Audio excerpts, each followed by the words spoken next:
A gente começa a nossa edição de hoje trazendo a repercussão do cancelamento da sabatina de Jorge Messias no Senado. O Metrópolis apurou que o presidente do Senado, Davi Alcolumbre, teria ficado irritado com a demora do Planalto para enviar a mensagem oficial com a indicação de Messias. Além disso, uma fala do líder do governo na casa, o senador Jacques Wagner, dizendo que não havia prazo para o envio dessa mensagem, teria sido o estopim para que Alcolumbre cancelasse a sabatina. Então, vamos começar nossa análise com a repórter Marília Ribeiro e com o nosso analista de política, Felipe Monteiro. Bem-vindos. Marília, começo com você, perguntando quais são as últimas informações de bastidores sobre esse cancelamento. Muito boa tarde.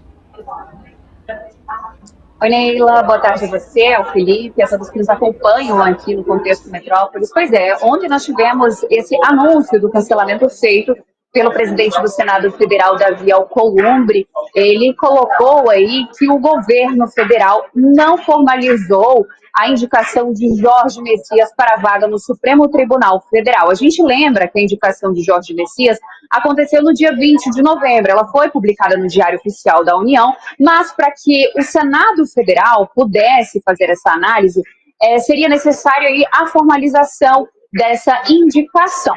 Qual é o processo dessa indicação de Jorge Messias? Ela passaria aí pela Comissão de Constituição e Justiça, sendo aprovado esse nome, ele seria levado para o plenário do Senado Federal. Tudo isso já estava com o cronograma feito, Neila.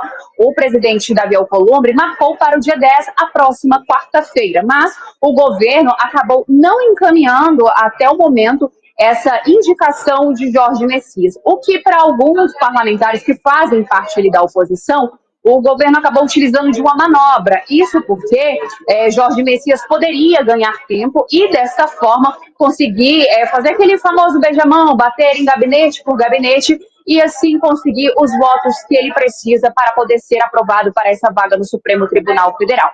A gente lembra também que essa dificuldade de Jorge Messias com os parlamentares aqui no Senado Federal se deve à torcida que foi levantada para que o presidente Lula pudesse indicar Rodrigo Pacheco, que foi presidente também da casa. Davi Alcolumbre chegou a visitar o presidente Lula, levando a essa indicação de Rodrigo Pacheco, afirmando que ele teria aí mais possibilidade de ser aprovado do que Jorge Messias. Jorge Messias poderia encontrar aí dificuldades nessa indicação, nessa possível aprovação para a vaga no STF.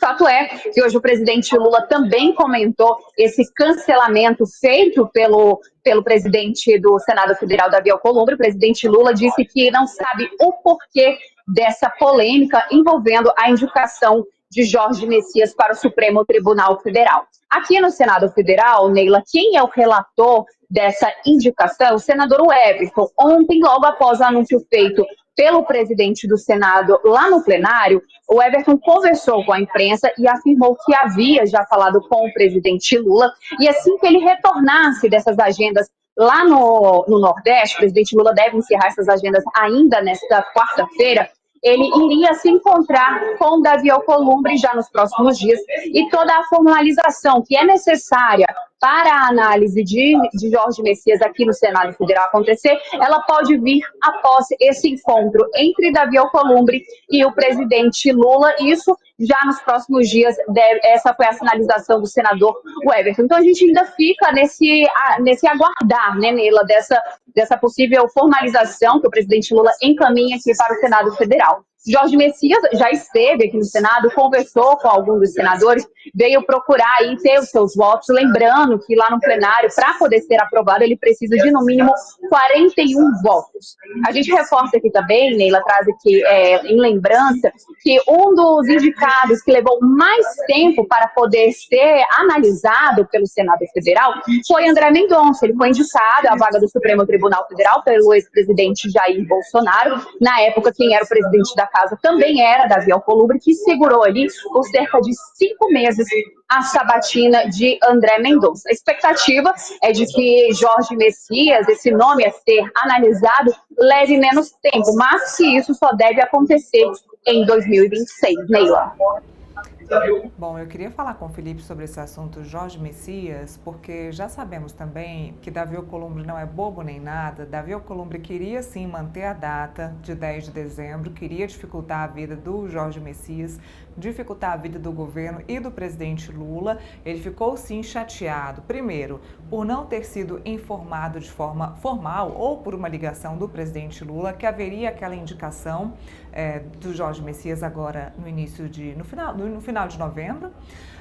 Segundo, o presidente do Congresso e do Senado, Davi Alcolumbre, também estava esperando, depois que o nome de Jorge Messias já estivesse publicado no Diário Oficial, a carta enviada pelo presidente Lula ao Senado, que é de praxe e é prevista também no regimento interno. Ou seja, Davi Alcolumbre foi aconselhado a aguardar essa carta. Ele até pensou em manter, sim, essa sabatina para o dia 10, mas foi aconselhado. Por quê? Se ele burlasse, digamos assim, usando um termo chulo, mas se ele burlasse o regimento interno e não esperasse a carta que seria vinda aí do presidente Lula, ele correria um certo risco aí depois de ser questionado sobre a sabatina do próprio Jorge Messias. Questionamento que poderia ser feito por senadores, poderia ser feito até por membros da Suprema Corte. Esse rito, ele precisa ser mantido. Davi Alcolumbre foi muito bem lembrado sobre isso e esse foi o principal motivo de Davi Alcolumbre ter desmarcado, ter cancelado ou adiado a sabatina a esperar a carta do presidente Lula. Agora, Felipe, esse preço vai ficar um pouquinho mais alto para o presidente Lula, que vai precisar sim entrar em campo se quiser emplacar o nome de Jorge Messias. Vai ser lá para 2026? Vai, mas ele vai ter que entrar em campo, né? É isso mesmo. Primeiramente, boa tarde, Neila, boa tarde, Marília, nossos telespectadores. De fato, Neila, de fato, né? Mas também tem uma questão que as pessoas pouco estão comentando, né? O Messias e o Planalto ganharam mais tempo em relação ao convencimento da indicação do Messias para o STF perante os senadores do Brasil, né?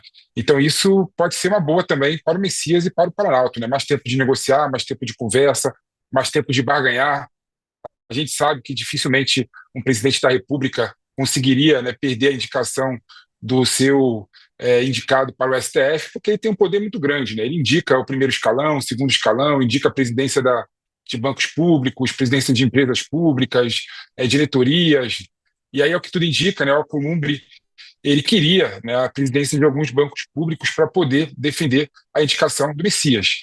E, considerando a sabatina e a eleição, a votação para o Procurador-Geral da República, né, que Paulo Gonet teve somente 45 votos, você vê que a função do Planalto, né, a função do Messias, é uma função difícil, né, porque de 41 para 45 votos, né, são poucos votos, né, que podem sair da mão do governo e da base governista. Então, o Messias e o Planalto conseguiram mais tempo para negociar, mais tempo de conversa. Eu entendo que essa decisão do Lula, né, e do Planalto de não ter mandado, né, o aviso para o Senado Federal formalizando a indicação do Messias foi algo pensado, algo raciocinado, né? Não existe nada por acaso na política, pelo contrário, com toda certeza o Lula, o Planalto, a Gleisi e as pessoas próximas do Lula viram que o clima do Senado Federal era um clima difícil para a aprovação do Messias, é um clima que seria brigado, seria confuso, e aí preferiram segurar ao aviso que o Poder Executivo manda para o Senado Federal para continuar a sabatina. E você colocou um ponto importante, né?